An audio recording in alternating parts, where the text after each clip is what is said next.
মথিলিখিত সুসমাচারের 4টি অংশে যিশু তার শিষ্যদের অল্প বিশ্বাসের জন্য তিরস্কার করেছেন। আমি চাই আপনারাও এই বিষয়ে নোট নেন, কারণ আজকের দিনেও এই বিষয়টি বিশেষ গুরুত্ব বহন করে। এখানে যিশু তার শিষ্যদের অল্প বিশ্বাসের জন্য তিরস্কার করেছেন, আর প্রথমটি পাহাড়ে দেয়া উপদেশের সময় পাই। যখন আমরা ঈশ্বরের যোগান এবং আগামী দিনের জন্য উদ্বিগ্ন হই, তখনই তিনি আমাদেরকেও তিরস্কার করেন। মথি 6:30 পদে যিশু এই বিষয়ে বলেছেন, যদি ঈশ্বর মাঠের ঘাসকে এমনভাবে সাজাতে পারেন যা আজ জীবিত এবং আগামীকাল চুলায় ফেলে দেয়া হবে, তবে তিনি কি আরও বেশি করে আপনাদের যত্ন নেবেন না, ওহে তোমরা অল্প বিশ্বাসীরা? এটি ছিল তাদের জন্য একটি তিরস্কার, যারা আগামীকাল এবং ঈশ্বর কি করবেন তা নিয়ে উদ্বিগ্ন ছিল। দ্বিতীয় বিষয়টি হল, যখন শিষ্যরা একটি বড় ঝড়ের মধ্যে পড়েছিল এবং অনুভব করেছিল যে যিশু তাদের সাথে নাই, প্রকৃতপক্ষে যিশু নৌকায় ঘুমাচ্ছিলেন যখন তারা আসলে ঝড়ের মধ্য দিয়ে যাচ্ছিল। আমি শুধু শিষ্যদেরকে একটা খবর দিতে পাঠাতে চেয়েছি যে এটা শুনুন, তিনি সেই নৌকায় আছেন, তিনি ঘুমিয়ে বা জেগে থাকুন, যিশু আপনার সাথে আছেন। আর এটা তাই বলে। তখন তিনি তাদের বললেন, অল্প বিশ্বাসীরা, কেন তোমরা ভয় পাচ্ছ? পরে তিনি উঠে বাতাস ও সাগরকে ধমক দিলেন। আমার ভালো লাগলো যে তিনি উঠেছেন, যার অর্থ তিনি ঘুমন্ত অবস্থা থেকে উঠে ধমক দিলেন। তারপর তিনি উঠে বাতাস ও সমুদ্রকে ধমক দিলেন, সব শান্ত হল। তৃতীয় বিষয় হল পিতর জলের উপর দিয়ে যখন হাঁটার সময় ডুবে গেল।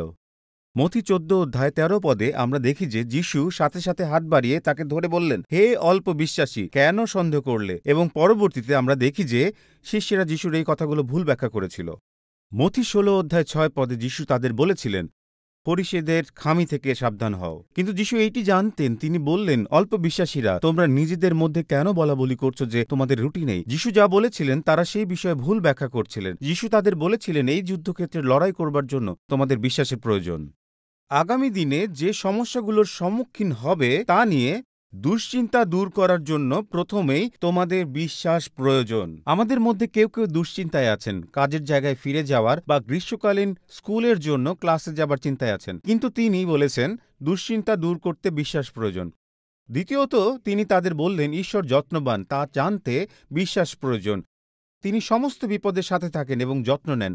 আমাকে বিশ্বাস রাখতে হবে যে ঈশ্বর সবসময় পাশে আছেন এবং যত্ন নেন। তৃতীয়ত, আপনাকে এগিয়ে যেতে সাহায্য করার ক্ষমতা ঈশ্বরের আছে, তা আপনাকে বিশ্বাস করা প্রয়োজন। এমনকি যখন মনে হয় পায়ের নিচের মাটি কাঁপছে এবং শক্ত নয়, যেমনটি ছিল পিতরের জন্য পানির উপরে হাঁটা। আর শেষে ঈশ্বর যখন কথা বলেন তখন তার কণ্ঠ চিনতে এবং কিভাবে তিনি কথা বলেন তা জানতে আপনার বিশ্বাসের প্রয়োজন। এগুলো খুবই গুরুত্বপূর্ণ। ভবিষ্যতের সমস্যাগুলো মোকাবেলা করতে অল্প বিশ্বাস থাকা একটি বড় সমস্যা। ঝড়ের মধ্যেও ঈশ্বরের কণ্ঠস্বর শোনা প্রয়োজন। এবং যিশু আমাদের বলেছেন যে এই সব কিছুর জন্য বিশেষ করে অন্ধকার সময়ে আমাদের বিশ্বাস রাখা প্রয়োজন।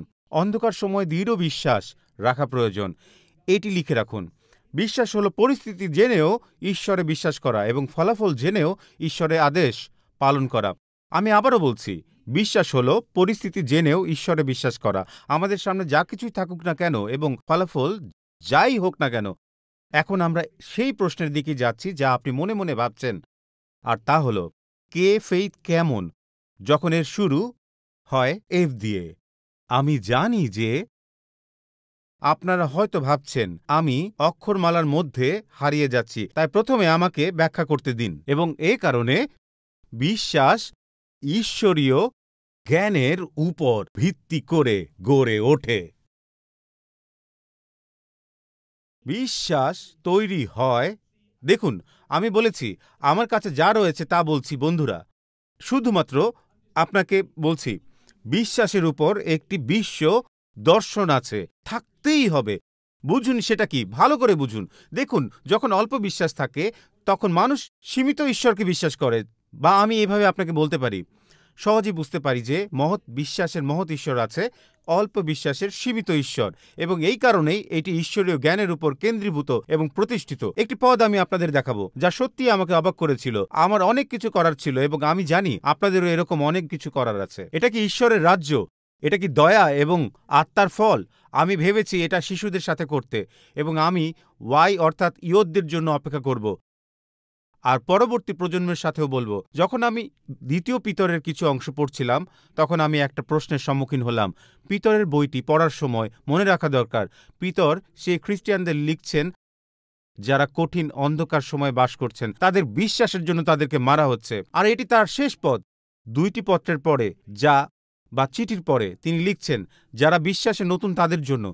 যখন আপনি ইপিসল বলেন, তার মানে এই না যে এইটা পেরিতদের স্ত্রী বোঝায়। এপিসল এর অর্থ হচ্ছে পত্র। মানে কেউ আমাকে বলছে, শোনো, তোমার মিসেস ইপিসল আর মিস্টার অ্যাপোসল আছে। বিষয়টা এমন নয়। এটি তার শেষ পুস্তকের শেষ পদ। এমনকি এটি ছিল তার মৃত্যুর আগে শেষ প্রার্থনা। যেমন রিকার্ডো আমাদের শেষ গানটি দ্য ব্লেসিং গাইতে নেতৃত্ব দিচ্ছিলেন, যা ছিল একটি প্রার্থনা। আমেন বলে যখন আপনি গানটির শেষ অংশ গাইছিলেন, এভাবেই পদটি শেষ হয়েছে। যখন আমি এটার প্রস্তুতি নিচ্ছিলাম, তখন এই অংশে আমি কে দ্বারা বিস্মিত হয়েছিলাম। পদের প্রথম অংশে ঈশ্বরের রাজ্য এবং সবকিছু বুঝিয়েছে, এবং পরের অংশে অনুগ্রহের পর্বত নির্দেশ করে। 2 পিতর 3:18 পদে বলে, তোমরা আমাদের প্রভু ও উদ্ধারকর্তা যীশু খ্রিস্টের দয়ায় ও তার সম্বন্ধে জ্ঞানে বেড়ে উঠতে থাকো। অনুগ্রহে বৃদ্ধি পাওয়া হলো আমাদের জন্য একটি চ্যালেঞ্জ, কারণ এর ভিত্তি হলো বিশ্বাসের। একটু পরেই তা ব্যাখ্যা করছি। এখন এবং অনন্তকাল পর্যন্ত তারই গৌরব হোক, আমেন। দেখুন, পিতর যে ঈশ্বরের জ্ঞানে বৃদ্ধি পাওয়ার চ্যালেঞ্জটি দিয়েছিলেন, তার মানে হলো যে আমি ঈশ্বর সম্পর্কে যথেষ্ট জানি না, তাই বৃদ্ধি পাওয়ার জন্য তাকে আরও জানতে হবে। যখন আমি খ্রিস্টান হই, পরিত্রাণ পাবার বিষয়ে অনেক জেনেছি। ঈশ্বরের বিষয়ে জানা মানে প্রভুতে বৃদ্ধি পাওয়া। কয়েক বছর আগে এখানে টাইম স্কয়ার চার্চে একজন অতিথি বক্তা এসেছিলেন, যার নাম জনি এরিকসন টাডা। তিনি এটি বলেছিলেন, ঈশ্বরকে জানার অনেকগুলো বিষয়ের মধ্যে সবচেয়ে চমৎকার বিষয় হলো সবসময় তার বিষয়ে জানার আরও অনেক বিষয় থাকে। তাকে আবিষ্কার করার মতো আরও অনেক কিছু আছে। তিনি বলেছেন, যখন আমরা তাকে পূর্ণাঙ্গভাবে জানার আশা করি, তখনই তিনি আমাদের তার বিষয়ে, তিনি কে এবং তিনি কিভাবে কাজ করেন সে সম্পর্কে পরিষ্কার এবং পরিপাটি ধারণা দেন। এখানে আমি আপনাদের যে বিষয়টি বোঝাতে চাই তা হলো, প্রতিটি যুদ্ধই বিশ্বাসের একটি পরীক্ষা, এবং প্রতিটি বিশ্বাসের পরীক্ষার মধ্য দিয়ে দেখানো এবং জানা যে ঈশ্বর কত মহান। আমি আবার বলছি, প্রতিটি যুদ্ধই বিশ্বাসের একটি পরীক্ষা, এবং প্রতিটি বিশ্বাসের পরীক্ষা হলো ঈশ্বর কত মহান তা চ্যালেঞ্জ করা। দেখুন, এই কারণেই ঈশ্বরের জ্ঞান, যা 2 পিতর 3:18 পদে, যা পিতর আমাদের যীশু খ্রিস্টের দয়ায় ও তার সম্বন্ধে জ্ঞানে বেড়ে ওঠার আহ্বান জানিয়েছেন। এটি বিশ্বাসের মূল ভিত্তি। আমি কিছু বিষয় বলতে চাই যা আমাকে ভাবিত করে, যা হতে যাচ্ছে। জানি না কিভাবে বলবো, কিন্তু আমি বলতে চাই। বলছি, আমি সবসময় একটা যুদ্ধ চলছে। যখন আমি স্ট্যান এবং নাতাশার কথা ভাবি, যারা 212 এর নেতা এবং উচ্চ বিদ্যালয় থেকে কলেজ, জুনিয়র হাই স্কুলের পরবর্তী প্রজন্মকে নেতৃত্ব দিচ্ছে, তাদের নেতৃত্বের মধ্য দিয়ে পরবর্তী প্রজন্মের সাথে বড় একটা কিছু ঘটতে যাচ্ছে। আমি আপনাদের পুরোটা বলছি। তারা এটিকে বিশ্বাস নষ্ট করা বলে। আপনার চারপাশে যে যুবক যুবতীরা রয়েছে, তারা যা করছে তা হলো তারা ঈশ্বরবিহীন হয়ে পড়েছে এবং ভুল ভিত্তির উপর তাদের বিশ্বাস স্থাপন করছে। এই বিষয়ে আমি বলতে চাই, আমি মনে করি আমাদের চারপাশে যে যুবক যুবতীরা রয়েছে, তারা আত্মিক যুদ্ধে হেরে যাচ্ছে, কারণ আমরা তৈরি করেছি। হ্যাঁ, আমি বলি, আমি সবাইকে বলছি, তাই এটা মনে রাখুন এবং আমাকে পরে ইমেইল করুন। আমি আবারও বলছি, আমরা এখন একটা চার্চ তৈরি করি। হ্যাঁ, আর ঈশ্বর কে এটা আবিষ্কার না করে নিজেদেরকে আবিষ্কার করতে বলি। বন্ধুরা, নিজেকে জানলে আপনি কোনো যুদ্ধের মধ্য দিয়ে যেতে পারবেন না। আপনি জানেন ঈশ্বর কে, এটাই শুরু করার প্রথম ধাপ। আর বন্ধুরা, আমি এখানে এসেছি এটা বলার জন্য। আচ্ছা, আমি আরও সমস্যায় পড়তে যাচ্ছি। ঠিক আছে, শুনুন, আমি মাত্র ফিরেছি, তাই আমি এখনো চিন্তিত নই। এটা কোনো সমস্যা ছিল না। চার্চ কোনো মানুষকে নয়, প্রভুকে জানার জন্য। আমরা ঈশ্বরকে জানার জন্য তৈরি হয়েছি। এ কারণেই আমরা চার্চে এক হই, নিজের জন্য নয়, কিন্তু তার জন্য। এ কারণেই তাদেরকে হারিয়েছি। জানেন কেন লোকেরা তাদের বিশ্বাস স্থাপন করতে পারছে না? কারণ তারা বুঝতে পারছে না যে তিনি কে। আপনি কি এখানে বুঝতে পারছেন আমরা কতটা শক্তিশালী তা আবিষ্কার করার চেষ্টা করছি, এবং আমরা ভুলে যাচ্ছি যে আমাদের শক্তি সীমাবদ্ধ। আমি অনন্তকালীন ঈশ্বরকে জানতে চাই। আমি জানতে চাই ঈশ্বর কত মহান। দেখুন, এটা ঈশ্বরকে জানার মাধ্যমে। এটা হলো আপনি কিভাবে ভালো যুদ্ধ করেন। যখন আপনি ভালো করে জানেন যে কার সাথে যুদ্ধ করতে যাচ্ছেন, তখন আপনার আত্মিক দানগুলো কি তা জানতে হবে এবং অ্যানাগ্রাম ব্যবহার করে দেখতে পাবো যে আমার অবস্থান কি। আমি কি গোলাপি রঙে আছি নাকি 10 নম্বরে, অথবা আমি কি থাক বাদ দিই। আমি জানতে চাই ঈশ্বর কত মহান, জানতে চাই তিনি কত অসাধারণ। তাই যখন আপনি নিজেকে আবিষ্কার করছেন, তখন আমি ঈশ্বরকে তা জানার জ্ঞানে বৃদ্ধি পেতে চাই। আপনারা শুনুন, আমি আরো জানতে চাই। আমি এখানে অবাক হই যে লোকেরা প্রতি সপ্তাহে চার্চে আসে। আমরা এখনো কেতে আছি এবং আমাদের এখনো 16টি অক্ষর বাকি আছে। আমি খুব তাড়াতাড়ি গির্জাটি খালি করব, কারণ যখন আমরা একত্রিত হই, গির্জার প্রার্থনা, বাইবেল পড়া এবং সহভাগিতার দ্বারা যুদ্ধের জন্য প্রস্তুত হই। এটা তাই অন্ধকারে হাঁটার জন্য আপনাকে দক্ষ বানানো উচিত। আপনারা শুনুন, যুদ্ধের সময় চলে এসেছে এবং আপনারা সেই যুদ্ধের মধ্যেই রয়েছেন। আমার একজন যুবকের কথা মনে পড়ছে, যিনি আমাদের সহভাগিতার দিনগুলোতে চার্চে এসেছিলেন। সিন্ডি এবং আমি সেখানে ছিলাম। আকর্ষণীয় ব্যক্তিত্ব, সবাই ডনিকে পছন্দ করত। সে এখানে সকলের প্রিয় এবং আকর্ষণীয় ছিল, কিন্তু খুবই অপরিপক্ক। আমার কাছে এসে বলল, পাস্টর টিম, আমি প্রার্থনা করলাম আর ঈশ্বর আমার সাথে কথা বললেন। আমি বললাম, আচ্ছা ডনি, বলো কি সেটা। সে বলল, প্রভু অবশেষে আমাকে বলেছেন তিনি আমাকে 6 মাস রক্ষা করেছেন। সে বলল, আমার যুদ্ধ শেষ, আমি জয়ী হয়েছি এবং আমাকে আর কোনো যুদ্ধ জয়ের পরীক্ষা দিতে হবে না। আমি বললাম, তুমি কি মারা যাচ্ছ? কারণ এটি তখনই সম্ভব যখন তুমি মৃত। আমি বললাম, তুমি যদি জীবিত থাকো। ও আমার আকর্ষণীয় বন্ধু, তুমি বললে যে যুদ্ধ নেই, কিন্তু আমি বলছি বেঁচে থাকলে যুদ্ধ থাকবেই। দেখুন, যখন আপনার বিশ্বাস পরীক্ষিত হয়, তখন আপনার ঈশ্বর সম্পর্কিত জ্ঞান চ্যালেঞ্জের মুখে পড়ে। এটা এটা আসলে এটাই হয়। আসুন আমরা যুদ্ধ বিষয়ে কিছু পদ দেখি এবং আমাকে বলুন এখানে একই জাতীয় শব্দ কোনটি যা যুদ্ধের বিষয়ে প্রকাশ করে। আচ্ছা বলি, এটা শুনুন। প্রথম পিতর আমাদের মনে করিয়ে দেন এবং তিনি বলেন, আপনি এই বিষয়গুলো নিয়ে অত্যন্ত খুশি, যদিও এখন আপনাকে অল্প সময়ের জন্য বিভিন্ন ধরনের কষ্ট ভোগ করতে হবে। আর তারপর পিতর এটাই বলেন, এই সমস্যাগুলোর উদ্দেশ্য কি? বিশ্বাসকে আগুনে পরীক্ষা করা। সোনা কত খাঁটি তা পরীক্ষা করা। আপনার বিশ্বাস সোনার চেয়েও মূল্যবান। পরীক্ষায় জয়ী হলে এটি ঈশ্বরকে প্রশংসা, গৌরব এবং সম্মান দেয়। যাকব বলেন, ভাইয়েরা, বিভিন্ন পরীক্ষার সম্মুখীন হলে তা সমস্ত আনন্দের বিষয় বলে বিবেচনা করো। জেনে রেখো যে তোমার বিশ্বাসের পরীক্ষা ধৈর্য তৈরি করে।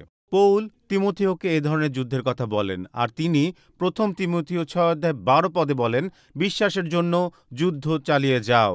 আর শেষে ভাবো যীশু কি বলেছিলেন পিতরকে যখন তিনি জীবনের সবচেয়ে অন্ধকার মুহূর্তে প্রবেশ করতে চলেছিলেন। পিতর, তোমার জন্য প্রার্থনা করেছি। তিনি বলেন, শিমোন, শয়তান তোমাকে গমের মতো ছাড়ানোর অনুমতি চেয়েছে, কিন্তু আমি তোমার জন্য প্রার্থনা করেছি যাতে তোমার বিশ্বাস ব্যর্থ না হয়। আর যখন আপনি আবার ফিরে আসবেন, ভাইকে শক্তিশালী করবেন, তাহলে এটি হলো, লক্ষ্য করুন ব্যাপারটা এখানেই। প্রতিটি যুদ্ধই একটি বিশ্বাসের লড়াই এবং প্রতিটি লড়াই আসে ঈশ্বরকে তা বিকৃত করতে, ব্যাহত করতে এবং ভুলভাবে উপস্থাপন করতে। আমি আবার বলতে চাই, প্রতিটি লড়াই যার মধ্যে দিয়ে আপনি যাচ্ছেন তা বিশ্বাসের লড়াই, এবং যদি বিশ্বাসের ভিত্তি হয় ঈশ্বরীয় জ্ঞান, তাহলে সেই শয়তান শত্রুর লড়াইয়ের লক্ষ্য হল ঈশ্বরকে ভুলভাবে ব্যাখ্যা করা এবং ব্যাহত করা। সিএস লুইস সেই ধরনের লড়াই করছিলেন এবং ঈশ্বরকে বিকৃত করার বিরুদ্ধে সংগ্রাম করছিলেন। তার চোখের সামনেই তার স্ত্রী ক্যান্সারে মারা যাচ্ছিলেন। জয় ডেভিডম্যানকে তিনি বিয়ে করেছিলেন। তার কয়েকটি সন্তান ছিল। তিনি ছিলেন বিধবা। আর সিএস লুইসের বইয়ে জয়ের ক্যান্সারের বিষয়ে শোকের বিষয়ে জানা যায়। এটি সবচেয়ে কাঁচা সাহিত্যগুলোর মধ্যে একটি যা আমি কখনো আগে পড়িনি, কারণ এটি প্রকাশনা করার জন্য নয়। এটি ছিল তার জার্নাল। তিনি যা দেখছিলেন এবং যে সময়ের মধ্য দিয়ে তিনি যাচ্ছিলেন তা লিখেছেন। সিএস লুইস একজন বিশ্বাসের মানুষ। তিনি বিশ্বাসে চলেছেন এবং যার লেখাগুলো অনেকের হৃদয় ছুঁয়েছে, কিন্তু এইভাবেই বিশ্বাসের লড়াই আসে। মনে রাখুন, প্রতিটি যুদ্ধই একটি বিশ্বাসের লড়াই। আর এই লড়াইটা কি? এটি আসে ঈশ্বরকে তার বিষয় বিকৃত করতে, ব্যাহত করতে এবং ভুলভাবে উপস্থাপন করতে। তার জার্নালের এই কথাগুলো শুনুন। আমি চাই আপনারা দেখুন, আপনি এর একটি ছবি তুলতে পারেন, কারণ এটি এতই গুরুত্বপূর্ণ। শুনুন তিনি কি বলেন। তিনি তার অন্ধকার সময়ে তার বিশ্বাসের লড়াই কিভাবে করেছেন তার জার্নালে তাই লিখেছেন। যখন শয়তান ঈশ্বরকে ভুলভাবে উপস্থাপন করার চেষ্টা করছে, তখন তিনি এটি লিখেছিলেন। ঈশ্বরের উপর বিশ্বাস হারানোর মতো কোনো বিপদের মধ্যে আমি নেই। প্রকৃত বিপদ হল তার সম্পর্কে কোনো অবাস্তব বিষয় বিশ্বাস করতে শুরু করা। যে বিষয়টি আমাকে ভাবাচ্ছে তা হল আসলেই ঈশ্বর নেই, অথবা ঈশ্বর আসলে এমনই। বিষয়টা কতটা কঠিন তা দেখেছেন? এটি ছিল বিশ্বাসের যুদ্ধ, যা তিনি সেই সময় করে যাচ্ছিলেন, যখন তার চোখের সামনেই তার স্ত্রীকে ক্যান্সারের সাথে লড়াই করতে দেখেছেন, যখন শয়তান ঈশ্বরকে ভুলভাবে উপস্থাপন করার চেষ্টা করছে এবং তার বিশ্বাস নিয়ে খেলছে। প্রকৃতপক্ষেই ঈশ্বর আছেন এবং তাকে জানার আরও চেষ্টা করেছেন। এই কারণেই ঈশ্বরীয় জ্ঞান আমাদের বিশ্বাসের ভিত্তি। যখন ঈশ্বর অস্পষ্ট হন, তখন যুদ্ধে সহজেই হারতে পারি। যখন আমরা ঈশ্বরকে হারিয়ে ফেলি, তখন এরকম হয়। এটাকে আমি এইভাবে ব্যাখ্যা করি। আবার বলছি আপনাকে, আরো বিশ্বাস অর্জনের চেষ্টা না করে ঈশ্বরকে আরও জানার চেষ্টা করুন। তার চরিত্র জানুন, তার বিশ্বস্ততা, তার শক্তিকে জানুন, আর তার ভালোবাসার দয়া, তার বিচার জানুন, আর তার পবিত্রতা। যখন আপনি ঈশ্বরকে জানেন, তখন আরও বিশ্বাস জন্মায়। আমরা ঈশ্বরীয় জ্ঞান কোথায় পাই? আমরা ঈশ্বরের বাক্য থেকে তা পাই। যতবার আমরা পড়ি, প্রতিবার নতুনভাবে তাকে জানতে পারি। এই বাক্য আমাদের আরও ধ্যান করা উচিত, কারণ এখান থেকেই আমাদের ঐশ্বরিক জ্ঞান আসে। গত রবিবার একটি প্রতিজ্ঞা রক্ষার কারণে এখানে ছিলাম না। 3 বছর আগে আমি একজনের সাথে তা করেছিলাম, আর এটা প্রতিজ্ঞা ছিল, আর আমি খুব খুশি আমাদের তত্ত্বাবধায়ক পাস্টর কার্টার এখানে ছিলেন। ধন্যবাদ ঈশ্বরকে, আমি খুবই কৃতজ্ঞ। যতবার তিনি এই পুলপিটে দাঁড়ান, ফ্রান্সে একটা অনুষ্ঠানে এই কথা বলার জন্য প্রতিজ্ঞা করেছিলাম। লোকেরা আমাকে জিজ্ঞাসা করেছে আমার অনুভূতি কেমন ছিল। গত 3 দিন ধরে আমি এই প্রশ্নটি শুনছি, যেহেতু আমরা গত সপ্তাহের মাঝামাঝি সময়ে ফিরে এসেছি। আমার উত্তর ছিল এটি একটি অসাধারণ অনুভূতি। আমি প্রতিশ্রুতি দিয়েছিলাম, কিন্তু জানতাম না যে আমার সামনে কি রয়েছে। আর তাই সত্যি কথা বলতে, আমি রবিবার টিএসসি ছেড়ে কোথাও যেতে চাই না, আর আমি আর কোথাও থাকতে চাই না এই জায়গা ছেড়ে। প্রত্যেককে আমি এই কথাই বলছি, এখানে থাকার চেয়ে আমি আর অন্য কোথাও থাকতে চাই না। কিন্তু আমাকে কথা রাখতে হয়েছিল, তাই আপনাদেরকে মিস করেছি। আর সম্ভবত সেই কারণেই আমার বেশি প্রত্যাশা ছিল না। জানতাম না যে কোথায় যাচ্ছি। কিন্তু বন্ধুরা, আমি বলছি, যখন আমি এই জায়গায় ঢুকলাম, তখন সেখানে 2500 জন যুবারা ছিল। স্কুল থেকে কলেজ পর্যন্ত ছাত্ররা সেই জায়গায় পূর্ণ ছিল। আর আমি বলতে চাই, আমি আমেরিকা ও ইউরোপ উভয় স্থানেই কখনো পরবর্তী প্রজন্মের মধ্যে ঈশ্বরকে জানার এমন আকাঙ্ক্ষা দেখিনি। আপনাদেরকে বলছি, আমি জেনিফারকে দেখলাম। কয়রে তোমার হাত দেখাও। বিশ্বাস করা কঠিন। জেনিফার প্যারিস থেকে এসেছে এবং আমি তাকে আমি এটা বললাম। আমি বললাম, ফ্রান্সের জন্য আমার আশা আছে। বললাম, যখন তোমাদের পরবর্তী প্রজন্মকে দেখি আর দেখি যে এই যুবকেরা শনিবার রাতে ঈশ্বরের কাছে কাঁদছে, তারা এটি আমাকে বলেছে। তারা বলেছে, তুমি যা নিউ ইয়র্কে করো তা কি তুমি এখানেও করবে? বন্ধুরা, আমি দেখলাম আপনি যা করেছেন আমি তাই করলাম। আমাদের কাছে তাদের ফরাসিতে প্রার্থনা করার পুরো ভিডিও আছে। আমি তা কিছু প্রবীণদের কাছে পাঠিয়েছি। আমরা 600 জন যুবককে নতুন জন্ম লাভের জন্য সাড়া দিতে দেখেছি। 600 জন। তারা রবিবার ভোর পর্যন্ত পবিত্র আত্মার বাপ্তিস্ম লাভের জন্য প্রার্থনা করছিল। আর আমি আর আমার হৃদয় ঈশ্বর যা করছেন তা দেখে আনন্দিত হচ্ছিল, আর তাদেরও যারা ফ্রান্স থেকে দেখছিল। আমি বিশ্বাস করি ঈশ্বর যুবকদের একটি প্রজন্মকে তৈরি করেছেন, যারা আপনার দেশে শক্তিশালীভাবে ব্যবহৃত হবে। এখানে ফ্রান্স থেকে কেউ আছেন? দয়া করে হাত তুলবেন। হাত তুলুন। আমি নিশ্চিত হতে চাই এখানে ফ্রান্স থেকে কেউ থাকলে মিস করতে চাই না। কিন্তু আমি বিশ্বাস করতে চাই যে ঈশ্বর সেখানে কিছু করতে যাচ্ছেন। তিনি সেখানে মহৎ কিছু করতে যাচ্ছেন। যখন আমি দেখলাম ৬০০ জন যুবক এগিয়ে এসে সাড়া দিচ্ছে, তখন আমার হৃদয় আনন্দে ভরে গিয়েছিল। তখন আমি বুঝতে পারলাম কেন আমি সেখানে ছিলাম। আমি বুঝতে পারলাম কেন ঈশ্বর আমাকে সেখানে ডেকেছেন। আর সেই কারণেই এটি প্রত্যাশিত ছিল। কিন্তু যখন আমরা ফিরছিলাম, তখন আমরা জুরিখে গেলাম, সুইজারল্যান্ডের। কারণ যেখানে প্রচারে গিয়েছিলাম এটি ছিল তার কাছাকাছি জায়গা। আমরা প্লেনে জুরিখে গেলাম এবং আমি ও সিন্ডি নিরাপত্তা চেকের মধ্য দিয়ে যাচ্ছিলাম। আর যখন আমরা নিরাপত্তা চেক শেষ করেছিলাম, আমাদের থেকে কয়েক ফুট দূরে ডিউটি ফ্রি স্টোরে শত শত সিগারেটের বাক্স ছিল, সেগুলো দেখতে পাচ্ছিলাম। আপনারা সেখানে গেলে দেখতে পাবেন সুইস চকলেট এবং সুগন্ধির ঠিক আগে প্রচুর পরিমাণে সিগারেটের কার্টুন রয়েছে। সিন্ডি আমার দিকে তাকালো এবং বলল, এটা অবিশ্বাস্য। ব্র্যান্ডন নামের চেয়ে বড় বড় অক্ষরে লেখা ছিল, ধূমপান মৃত্যু ঘটায়। বড় করে লেখা ছিল। এটা সেখানে ছিল। আমি যাচ্ছিলাম। যাই হোক, আমি বলি, মৃত্যু ওটাও সতর্ক করতে পারেনি। লোকেরা তবুও সিগারেট কিনছে, মানে সেগুলো আছে, আর তারা সেখানে ডিউটি ফ্রি সিগারেট কিনছে। গুরুত্বপূর্ণ বিষয়টি হল, কার সুইপ করার স্থানে বিশাল সাইন ছিল, ধূমপান মৃত্যুর কারণ। এটা কোনো ছোট চিহ্ন দ্বারা বোঝানো হয়নি, যা দেখার জন্য ম্যাগনিফাইং গ্লাসের দরকার হতো। আমি সত্যি বলছি, আমার মনে হয় মালবোরোর থেকেও বড় ছিল। ধূমপান মৃত্যুর কারণ। যদিও ক্যান্সারে মারা যাওয়ার ঝুঁকি ছিল, তারপরেও লোকজন লেখাটি পড়েনি এবং পাত্তা দেয়নি। সাইনবোর্ডে যাই লেখা থাক, সেখানে যা লেখা ছিল, আমি বলতে চাই, আমি শুধু একটি কথা ভাবছিলাম। আমি এই শব্দ নিয়ে ভাবছিলাম। যদি আপনি তা না পড়েন, আমি বলছি, এটা আপনার বিশ্বাসকে মেরে ফেলবে। আমি এখনই তা বলছি। আমি বলছি যে যদি আপনি মনে করেন যে রবিবার এবং মাঝে মধ্যে মঙ্গলবার আপনাকে অন্ধকার সময় পার হতে সাহায্য করবে, তাহলে আপনাকে জানতে হবে ঈশ্বরকে। আপনাকে ঈশ্বরীয় জ্ঞান লাভের জন্য একটি পাঠ্যক্রম পরিকল্পনা নিতে হবে। আমি আপনাদের বলছি, যখন ঈশ্বরীয় জ্ঞান লাভের পাঠ্যক্রম আপনার দৈনন্দিন জীবনে গুরুত্বপূর্ণ অংশ নয়, সেখানে আপনার মন ভরানোর হাজার হাজার জিনিস রয়েছে এবং ঈশ্বর সম্পর্কে ভুল ধারণা দেওয়ার চেষ্টা করছে। কিন্তু আমি আপনাদের বলছি, এমন একটি জায়গা আছে যেখানে আমরা যদি না পৌঁছাই, এটি আমাদের ধ্বংস করবে। আমরা যদি বাইবেল না পড়ি, আমরা যত বড় নেতাই হই না কেন, দেশে কিংবা বিদেশে, তাতে কিছু যায় আসে না।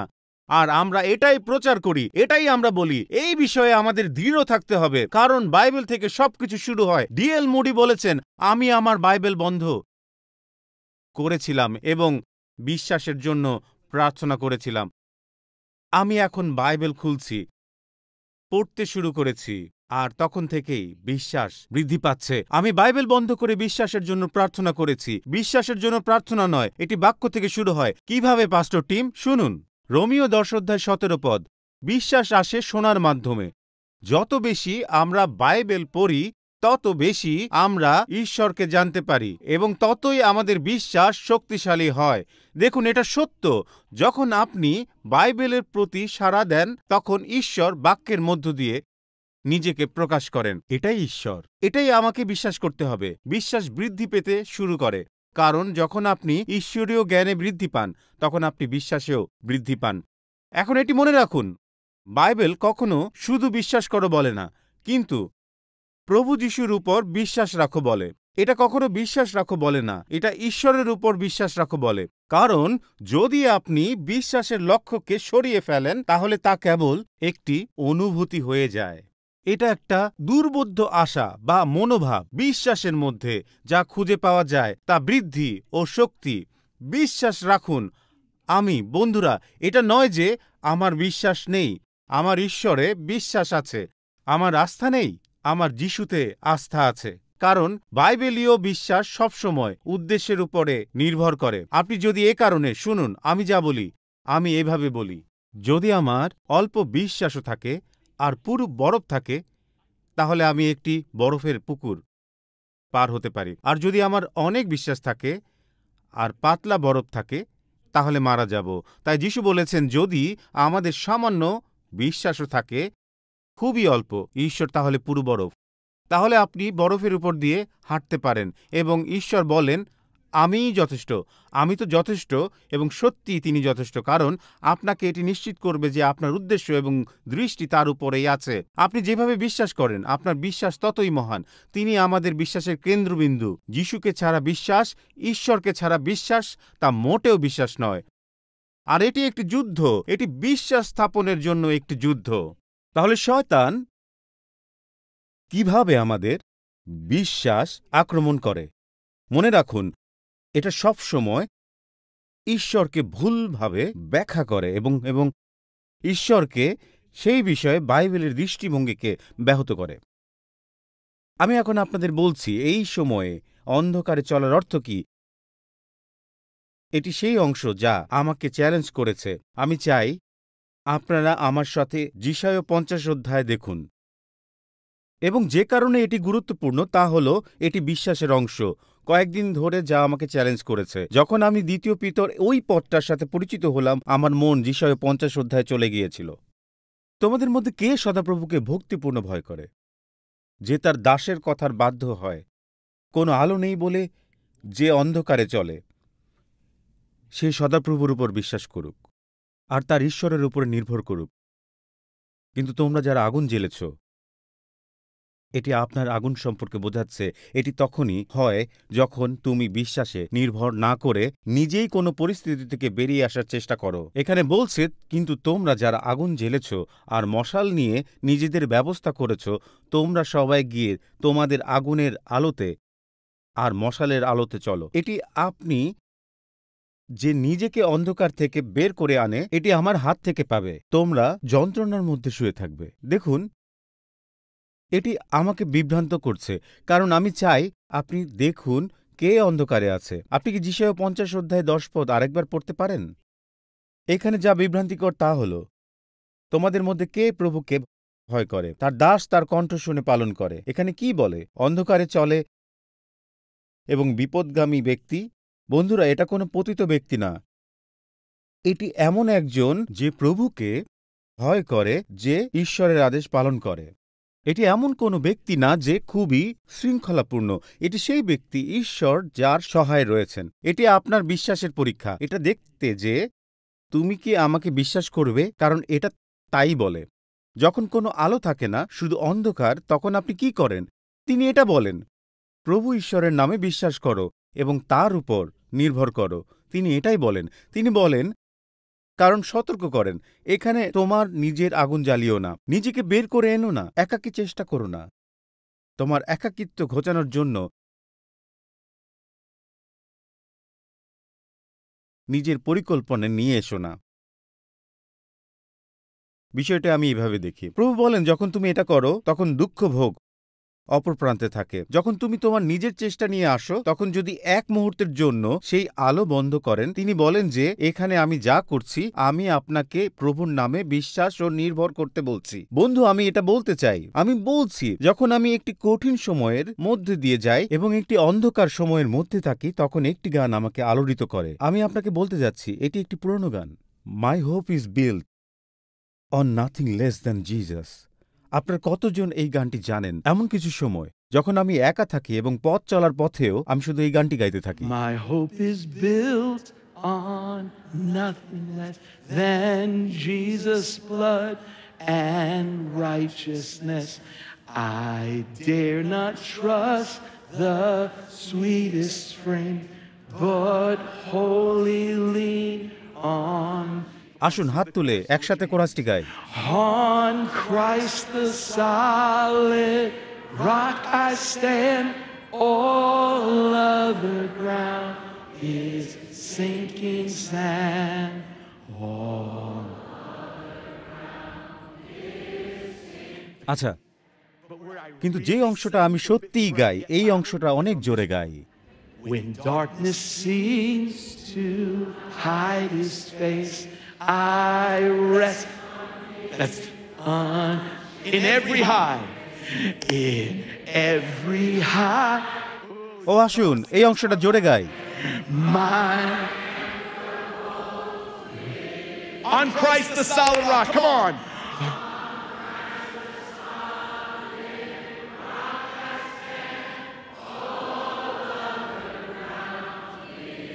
sinking sand.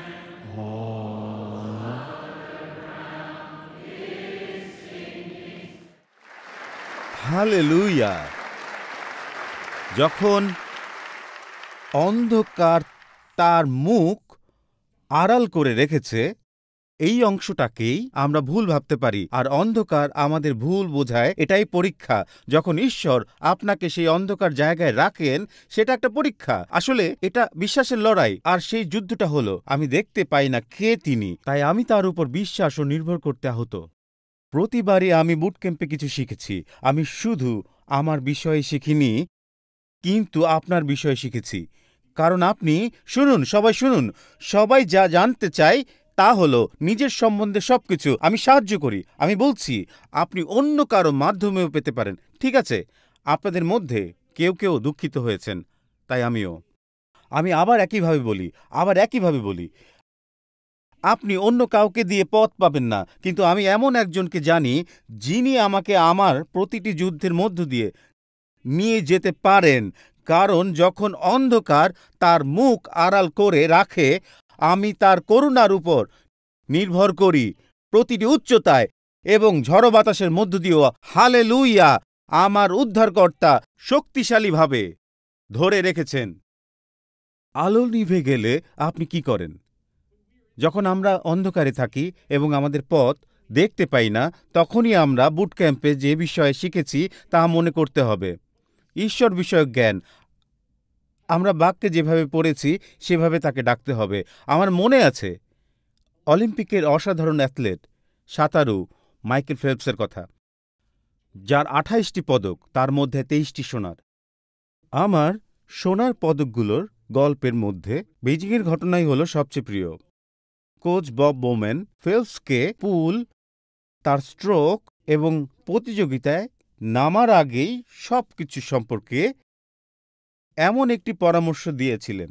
লোকেরা বলেছিল বোম্যান মিশিগান বিশ্ববিদ্যালয়ে কখনো সে যখন অনুশীলন করত, তার অনুশীলনগুলোতে বিঘ্ন সৃষ্টি করতেন।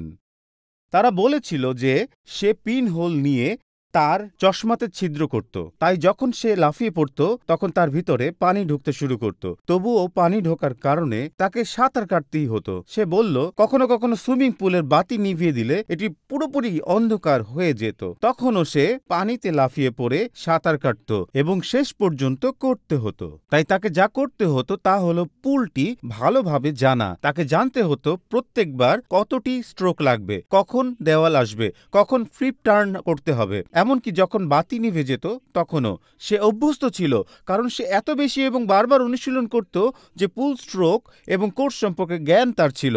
যখন সে সাঁতার কাটত তখন সে জানত কি হচ্ছে। আচ্ছা, অনেকেই বুঝতে পেরেছেন, কেউ বুঝতে পেরেছেন। আচ্ছা, ওই যে একজন পুরুষ ও নারী বুঝেছেন, কিন্তু এখন 10টা বাজে, কখনো কখনো 1 ঘন্টা খুব দ্রুত চলে যায়। কিন্তু এটাই আসল কথা, সে মাইকেলকে অন্ধকারে প্রশিক্ষণ দিত, যাতে সে কিছু না দেখতে পেলেও কিভাবে সাঁতার কাটতে হয় তা যেন শিখতে পারে। যখন অন্ধকার তার মুখ আড়াল করে, আর এটি বেইজিংয়ে ঘটেছিল। হ্যাঁ বন্ধুরা, বেইজিং অলিম্পিকে সকাল 9:56 ফেলপস স্টার্টিং ব্লকের পিছনে দাঁড়িয়ে পায়ের আঙ্গুলের উপর লাফাচ্ছিল এবং ঘোষক তার নাম বলার সাথে সাথে ফেলপস ব্লকের উপর দাঁড়ালো এবং 12 বছর বয়স থেকে যা করত সেটাই করল। সে তার বাহু 3 বার ঝাঁকালো, পুলে ঝাঁপ দেওয়ার জন্য প্রস্তুত। আর ফেলপস, তিনি বলছিলেন যে পানিতে লাফ দেওয়ার পর তিনি বুঝতে পেরেছিলেন যে কিছু একটা সমস্যা হয়েছে। তার চশমায় পানি ঢুকতে শুরু করেছিল। সে বুঝতে পারছিল না চশমার নিচ থেকে না উপর থেকে পানি ঢুকছে। কিন্তু যত তাড়াতাড়ি সে পানির উপরে উঠল এবং সাঁতার কাটতে শুরু করল, সে ভেবেছিল যে তার সময় শেষ হয়ে গেছে। সে বলেছিল ফাইনালের 2য় টার্নের সময় সবকিছু ঝাপসা হয়ে যাচ্ছিল। চূড়ান্ত ল্যাপের 3য় টার্নের দিকে এগিয়ে যাওয়ার সময় তার চশমার কাপে পুরোপুরি পানি ভর্তি হয়ে গিয়েছিল। মাইকেল বলেছিল আমি কিছুই দেখতে পাচ্ছিলাম না, আমি লাইন দেখতে পাচ্ছিলাম না, পুলের তলা দেওয়ালের কাছে যাওয়ার কালো টি চিহ্ন কিছুই না। ফেলস বলেছিল, তখন আমি কিছুই দেখতে পাচ্ছিলাম না। সে বলল, হঠাৎ করেই প্রশিক্ষণের সবকিছু আমার মনে পড়ল। তখনই বুট ক্যাম্পের বিষয় মনে পড়ল, কারণ আমি ইতিমধ্যে এটি পড়েছি। আমার পুল সম্পর্কে জ্ঞান আছে, স্ট্রোক সম্পর্কে জ্ঞান আছে। ফেলস বলেছিল, কতগুলো স্ট্রোক লাগবে আমার জানা আছে। সে বলেছিল, যখন আমার কোচ বাতি নিভিয়ে দিতেন এবং আমাকে অন্ধকারে সাঁতার কাটতে হতো, তখন সবকিছু আমার স্মৃতিতে ফিরে আসতো। মাইকেল বলেছিল, হঠাৎ করেই যখন সে চূড়ান্ত টার্ন নেয়, তখন সে আন্দাজ করে যে চূড়ান্ত ধাক্কা দিতে কতগুলো স্ট্রোক লাগবে। সে বলল, আমি ইতিমধ্যেই জানতাম যে 21টি স্ট্রোক লাগবে। আমি জানতাম আমাকে কি করতে হবে। সে বলল, হঠাৎ করেই যখন আমি জানলাম 21টি স্ট্রোক, আমি সম্পূর্ণরূপে দুশ্চিন্তামুক্ত হলাম এবং ল্যাপের মাঝপথে চূড়ান্ত স্ট্রোক শুরু করলাম, যা সব সময় তার বিশেষত্ব ছিল। সে বলল, 18তম স্ট্রোকের সময় আমি আমার ধাক্কা শুরু করলাম। সে বলল, আমি ভিড়ের গর্জন শুনতে পাচ্ছিলাম, কিন্তু যেহেতু আমি চোখে কিছু দেখতে পাচ্ছিলাম না, তাই জানতাম না যে তারা আমাকে নিয়ে উল্লাস করছে নাকি অন্য কাউকে নিয়ে। 19টি স্ট্রোক, তারপর 20টি। সে বুঝতে পেরেছিল যে সে 21তম স্ট্রোকে পৌঁছে যাচ্ছে এবং গ্লাইড তাকে দেওয়ালে নিয়ে যাবে। যখন সে তার চশমা খুলে ফেলল, সে উপরে তাকিয়ে তার নাম দেখল এবং সেখানে লেখা ছিল বিশ্ব রেকর্ড। শুধু যে সে একটি স্বর্ণপদক জিতেছে তা নয়, সে একটি বিশ্ব রেকর্ডও ভেঙেছে এবং সে এটি অন্ধকারে করেছে। এখানে থেকে আমরা বুঝি, যখন আপনি ঈশ্বরকে তা জানেন এবং আপনি কি করছেন তাও জানেন, হঠাৎ করে বিপদের মধ্যে আপনি বলতে পারেন, আমি জানি না এখানে কোথায় যেতে হবে, কিন্তু আমি জানি কে ঈশ্বর। আমার যুদ্ধ জানার দরকার নেই, শত্রুকে তাও জানার দরকার নেই, আমার জানার দরকার নেই আমি কে। আমাকে শুধু জানার দরকার ঈশ্বরকে, আর তাতেই আমি বিজয়ী হব। Hallelujah, hallelujah, hallelujah, hallelujah. আসুন একসাথে দাঁড়াই। হালেলুয়া। প্রভুর গৌরব হোক, ঈশ্বরের মহিমা হোক, তার গৌরব হোক। Hallelujah, hallelujah. যিশাইও এখানে বলেন, অন্ধকারে দুটো কাজ আপনাকে করতে হবে। আপনি প্রভুর নামে বিশ্বাস করুন এবং তার উপরে নির্ভর করুন। তিনি এটা বলেছেন। তিনি বলেননি যে আলো জ্বলছে। তিনি বলেন, কিন্তু তুমি দেয়াল স্পর্শ করতে যাচ্ছ, তুমি দেয়াল আঘাত করতে যাচ্ছ। তুমি যাচ্ছ কিভাবে জানেন পাস্টর টিম? আপনার জানার দরকার নেই কতগুলো স্ট্রোক, 21টি স্ট্রোক আছে, দরকার নেই, শুধু কাজটি করবেন। তিনি বিশ্বস্ত, মঙ্গলময়, আমাকে ভালোবাসেন, আমার পিতা। আর যখন আপনি 18 নম্বর স্ট্রোকে, তখন শুধু মনে রাখতে হবে তিনি শক্তিমান, তিনি সর্বজ্ঞ। আর তারপর সামনের দিকে গতি বাড়াবেন। এখানে বলে রাখি, তিনি বিরাজমান। আর আপনি যখনই ঠিক স্থানে থাকেন এবং সামনে যান, তিনি সেখানে, তিনি সেখানে, আমার জন্য সেখানে তিনি থাকেন। আমি আপনাদের বলছি, প্রভুর নামে বিশ্বাস করা মানে তার চরিত্রে বিশ্বাস করা, তার উপর বিশ্বাস করা, যার জন্যই আপনি মণ্ডলীতে আসেন। বন্ধু শুনুন, আপনি এখানে ঈশ্বর সম্পর্কে জানতে আসেন। আমরা আপনাকে পরীক্ষা দিতে বলি না, আমরা তা পারি না। কেন? তা আপনাকে কোনো কিছুর মধ্য দিয়ে নিয়ে যাবে না। আমরা চাই আপনি প্রশিক্ষিত হন। হিলিং ইভাঞ্জেলিস্ট উইগেন্স ওর যা বলেছিলেন তা আমার ভালো লেগেছে। তিনি বলেছেন, আমি যা দেখি তাতে প্রভাবিত হই না, যা অনুভব করি তাতেও হই না, আমি শুধুমাত্র যা বিশ্বাস করি তাতেই প্রভাবিত হই। এটাই ঠিক, এটাই এখানে এটাই বোঝানো হয়েছে, ঠিক এটাই বোঝানো হয়েছে। অন্ধকারের মধ্যে সাঁতার কাটা, জলের মধ্যে গ্লাস পরেই, এটা অন্ধকারে সাঁতার কাটা। হ্যাঁ, এটাই ঈশ্বর আমাদের করতে বলেছেন। তিনি সেখানেই থাকেন, তাই আমরা অন্ধকারে সাঁতার কাটতে শিখাই, আমরা অন্ধকারে হাঁটতে শিখাই। কারণ আপনি আজকে এখানে বসে আছেন, আপনি অনলাইনে দেখছেন, আপনি বলেছেন, আমি প্রভুর আদেশ মেনেছি এবং তাকে ভয় করি, তবুও কেন আলো নিভে গেছে? কেন আলো নিভে গেছে? কেন আমার আলো নিভে গেছে? ভাবি সবকিছু ঠিকভাবে করেছি। আপনি জানেন, মার্ক, ইউকা, ব্যারি সেই গানটার প্রথম অংশে রয়েছে, আমার আশা অন্য কিছুতে নয়, যিশুর রক্ত ও ধার্মিকতার উপর স্থাপিত। আর এটি বলছে, আমি নির্ভর করি না। এটি কি বলে করিম? খুব সুন্দর কাঠামো। কিন্তু এখানে আছে, কিন্তু পবিত্র সেই যিশুর নাম। আপনি কি জানেন তিনি কি বলেছিলেন? আপনি কি জানেন কাঠামো কি? এটা হলো মনের কাঠামো। এটাই তিনি বলেছেন। তিনি বলেন, আমি আমার সুন্দর কাঠামোতে বিশ্বাস করি না, বিশ্বাস ছেড়ে দিই। যখন আমি খারাপ অবস্থায় থাকি তখন ভালো বিষয়েও বিশ্বাস করি না। এটা হলো সেই চশমা। আমি ভালোটাও বিশ্বাস না করলেও পবিত্রতাকে করি। কিসে?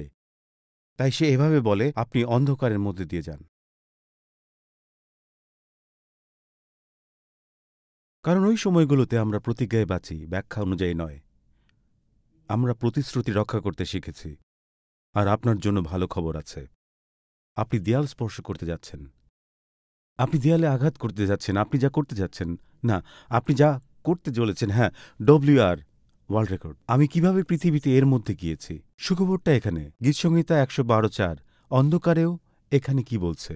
এখানে বলছে, অন্তরের খাঁটিদের জন্য আলো দেখা দেয়। যারা এখানে আরাধনা করছেন তাদের কেউ কেউ সেই চশমা পরা। আপনারা আগামী দিন দেখতে পারেন না, এমনকি কিভাবে ঘরে ফিরে যেতে হবে তাও দেখতে পাচ্ছেন না। কিন্তু কোনো না কোনোভাবে ঈশ্বরের জ্ঞান আপনার হাত ধরে নিয়ে যাচ্ছে। যখন আপনি আরাধনা করতে শুরু করেন তখন শক্তিশালী বিশ্বাস ও শক্তিশালী ঈশ্বর আপনার হাত উপরে তুলে ধরে। চশমা পরা শিশু সেই স্থানে বিয়ে, সেইখানে একটি অসুস্থ শরীর যা কষ্ট পাচ্ছে, এবং কোনো না কোনোভাবে সেই চশমা ছিল ঝাপসা। একজন আগামী ডাক্তারের, হয়তো 3 বছরের, এগুলো সব আসে আমাদের সামনে, আর ভয় তখন আঘাত করতে শুরু করে। আপনি হয়তো ভাবছেন, এই বাধাগুলো কি? ভাবছেন, আমি কি আমার ডিগ্রি পাওয়ার চেষ্টা করি? তাহলে কিভাবে আমি এই স্কুলের ঋণ শোধ করব? আমি তাহলে কি করব? এই সমস্ত বিষয়গুলো কি? কিভাবে আমি ঋণ শোধ করব? স্ট্যান একদিনের রিট্রিটের জন্য আবেদন করেছে, আর আপনি চিন্তা করছেন কিভাবে এর জন্য টাকা জোগাড় করব, আমরা কিভাবে এসব কিছু করব। আমি চাই যে আমার সন্তানরা এখানে যাক এবং সবকিছু যেন ঝাপসা হয়। কিন্তু আমি বলছি, আপনারা হাতগুলো প্রস্তুত রাখুন। বলুন, আমি প্রভুর নামে বিশ্বাস করি। তিনি এখন কে তা আমি বিশ্বাস করি। নিজেকে খুব গুরুত্বপূর্ণ ভাবছি। আমার ধারণা আমি এটা করতে পারবো। আমি সত্যিই তা ভাবছি, তাই আমি এটা করতে প্রস্তুত যদি আপনি এখানে থাকেন। আর আপনি যদি আজকে 1টার সময় আসেন, আমি করব। আমার অন্য কাজ আছে, কিন্তু ওটা করব না। আমি যা বলতে যাচ্ছি তা হল, যদি আপনি আজ এখানে থাকেন এবং বলেন, পাস্টর টিম, আমার গগলস পানিতে ভরে অস্পষ্ট হয়ে গেছে, আমি সামনে কি আছে দেখতে পাচ্ছি না, কিন্তু আজকে আমি প্রভুর নামে বিশ্বাস করে ঈশ্বরে নির্ভর করার সিদ্ধান্ত নিচ্ছি। আপনি যদি ব্যালকনিতে বা অন্য রুমে থাকেন ও সেখানে দেখে থাকেন ও সেখান থেকে দেখেন, আমি চাই আপনি এখনই আসন থেকে উঠে দাঁড়ান। আমি চাই আপনি সামনে আসুন। আমি আপনার জন্য প্রার্থনা করব। দ্রুত আপনি করছেন, হ্যাঁ আসুন, আমি আছি, এই পোলে আছি এবং সবকিছু অস্পষ্ট দেখাচ্ছে, ঠিক বারান্দায়। আসুন, নিচে আসুন, আমি প্রার্থনা করতে চাই। আপনি যেখানেই থাকুন, আমি চাই আপনি নেমে আসুন। আমি আপনার জন্য প্রার্থনা করতে প্রস্তুত আছি। দৃঢ়ভাবে বুঝতে পারছি তাদের জন্য প্রার্থনা করতে হবে যারা ভাবছে যে সবকিছু ঝাপসা হয়ে গেছে। আপনি হয়তো ভবিষ্যৎ দেখতে পারছেন না যে ঈশ্বর কি করতে যাচ্ছেন। বিশ্বাস করি আজকে সেই দিন হতে যাচ্ছে। তিনি বারান্দা থেকে আসতে উৎসাহিত করছেন। আপনি নিচে আসার পথ খুঁজে পাবেন। আমাদের সহকর্মীরা এখানে আসতে সাহায্য করবেন। অন্যান্য বিল্ডিং থেকে যারা দেখছেন, আমাদের দল তাদের জন্য প্রার্থনা করবে। আর যারা অনলাইনে আছেন, ওখানেই দাঁড়িয়ে থাকুন। অনলাইনে যারা কর্মী আছে তারা আপনার সাথে প্রার্থনা করবে। এটা মনে রাখুন, আপনি এগিয়ে যান। যারা অনলাইনে আছেন তারা শুধু চ্যাটে সংযুক্ত থাকুন। শুধু বলুন, আমি অনলাইনে বেদিতে আসছি, এবং তারা এখনই আপনার জন্য প্রার্থনা করবে। বলুন, আমি ফ্রান্স থেকে, থাইল্যান্ড থেকে, রাশিয়া থেকে, চীন থেকে বেদিতে আসছি। আমি এই বেদিতে এসেছি গায়ানা থেকে, সাউথ আফ্রিকা থেকে। আর আমরা অপেক্ষা করছি, কারণ যারা বারান্দাতে ছিলেন, যারা নিচে আসার পথ খুঁজছেন, আমি চাই এখনই হাতগুলো উপরে তুলুন, প্রভুর নামে বিশ্বাস করুন এবং আপনার ঈশ্বরের উপরে নির্ভর করুন। আমি এই মুহূর্তে বিশ্বাস করি যে ঈশ্বর সেই কাজটি শুরু করতে চলেছেন। ঈশ্বর তার কাজ করতে শুরু করেছেন। ঈশ্বর তা এখনই করতে চলেছেন, পিতা যিশুর নামে। আমি বিশ্বাস করি যে তুমি এখনই কাজ করতে শুরু করেছ। মনে হচ্ছে যে তারা সাঁতার কাটছে, আর কোথাও যাওয়ার জায়গা নেই, কিন্তু এই মুহূর্তে আপনি ঈশ্বরকে নতুনভাবে জানতে যাচ্ছেন। ঈশ্বর বিশ্বস্ত, তিনি পবিত্র, তিনি মহান, ঈশ্বর সক্ষম, ঈশ্বর সর্বজ্ঞ, তিনি হলেন সর্বব্যাপী, ঈশ্বর সর্বশক্তিমান। আমি প্রার্থনা করি যে তারা যখন বুট ক্যাম্পে ফিরে যাবে তখন সেই শাস্ত্র তাদের মনে আসবে। হ্যাঁ পিতা, যখন তারা অন্ধকারে সাঁতার কাটবে এবং অন্ধকারে হাঁটবে, পিতা বুঝতে পারবেন যে এইটি কেবল একটি পরীক্ষা। এই সময়ে এটাই বিশ্বাসের যুদ্ধ। বোঝা দরকার যে ঈশ্বর এখনও দয়াময়। যখন আলো নিভে যায়, ঈশ্বর তখনও দয়াময়। যখন আলোগুলো নিভে যায়, ঈশ্বর তখনও দয়াময়। আলো নিভে গেলেও, ও প্রভু, আমি এখন শুধু প্রার্থনা করছি যে প্রভু আপনি নেমে আসুন আর এই মূল্যবান মানুষদের স্পর্শ করতে শুরু করুন। এটি একটি মুহূর্ত যখন আপনি আবারও আশা খুঁজে পাবেন, আবারও আশা, নতুন আশা, আবার আশা, আবারও আশা। মণ্ডলী, আপনার হাতগুলো এই বেদির দিকে বাড়িয়ে দিন এখনই। প্রভু, আমরা শুধু বিশ্বাস করছি যে এটি একটি বিশ্বাসের দিন। তাদের জ্ঞান বাড়িয়ে, তাদের বিশ্বাস বাড়িয়ে দিন ঈশ্বর প্রভু। ও হালেলুয়া! সমাপ্তির দেয়াল রেখাটি অনেক দূরে মনে হয়, কিন্তু ঈশ্বর, আমি প্রার্থনা করি যে আজ এখনই তাদের শক্তি দিন, তাদের হাঁটতে এবং সেখানে পৌঁছাতে দিন, যেন তারা জানে যে যে পদক্ষেপ তারা নেয় ঈশ্বর তাদের সাথে আছেন, ঈশ্বর তাদের সাথে চলেন। এই সেই দিন। Hallelujah, hallelujah, hallelujah. প্রভু ঈশ্বর, তোমার নাম ধন্য হোক। প্রভু, তোমার নাম ধন্য হোক। একটা দাঁড়ান, আমি রিকার্ডোকে কিছু পরিচালনা দিতে বলছি, কিন্তু আমি চাই যে আমি আরাধনা করতে চাই। আমি এটা চাই, করতে পারি। আমি জানি যে আমি এই বিষয়ে বারবার বলছি। আমরা কি how great is our god গাইতে পারি? আমরা কি এটা গাওয়া শুরু করতে পারি? আমি শুনেছি তারা এটা ফ্রেঞ্চে গেয়েছে এবং আমি কাঁদছি। আমরা এটা ইংলিশে করি আর আমি কাঁদছি, কারণ এটা ঈশ্বরের জ্ঞান এবং তিনি কে তার একটি স্মারক। শুনুন, আমরা এটা গাইব। আসুন এটা গাই। এটা ঈশ্বরের জ্ঞানের অংশ। এটি আপনাকে সাঁতারের জন্য প্রস্তুত করবে। দ্বিতীয় অংশটি শুনুন, শুনুন আর গান করুন।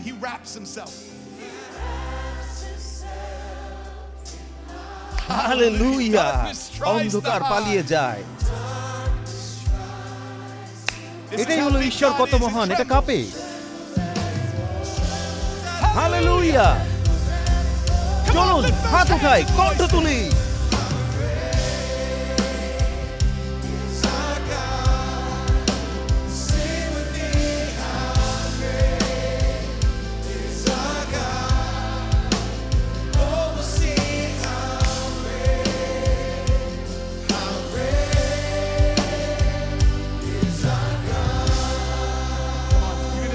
আসুন দ্বিতীয় অংশটা আবার করি। দ্বিতীয় অংশটা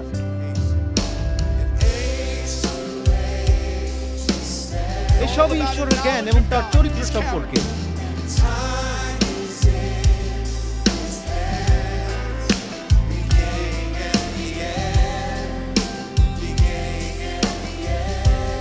হালেলুয়া, হালেলুয়া, হালেলুয়া।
হালেলুয়া।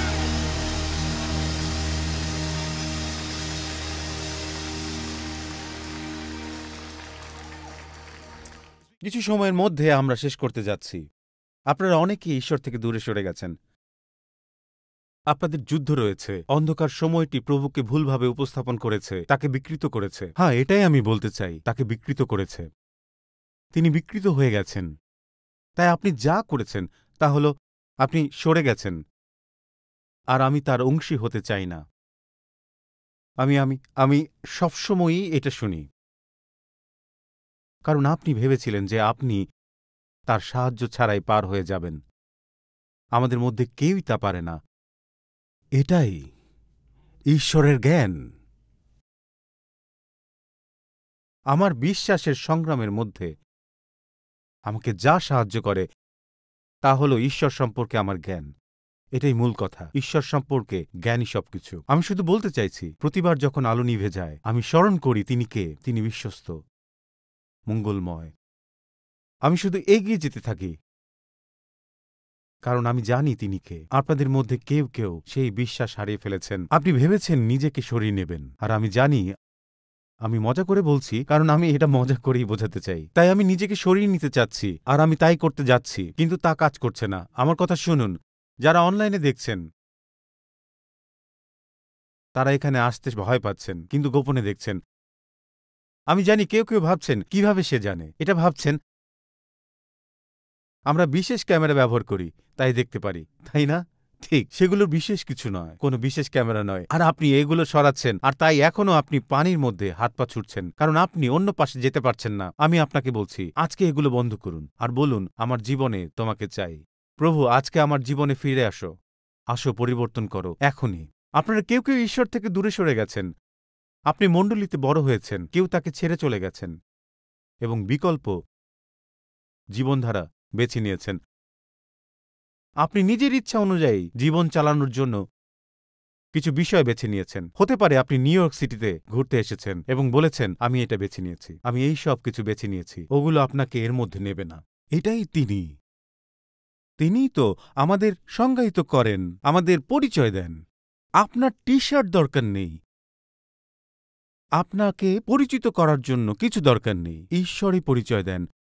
আপনি তার কাছ থেকে দূরে সরে গেছেন বা যাচ্ছেন, এটা কাজ করেনি। আমি আমার নিজের পরিচয়, আর আমি এই কথা বাদ দিয়ে এখন বলুন, ঈশ্বর আমার জীবনে ফিরে আসুন।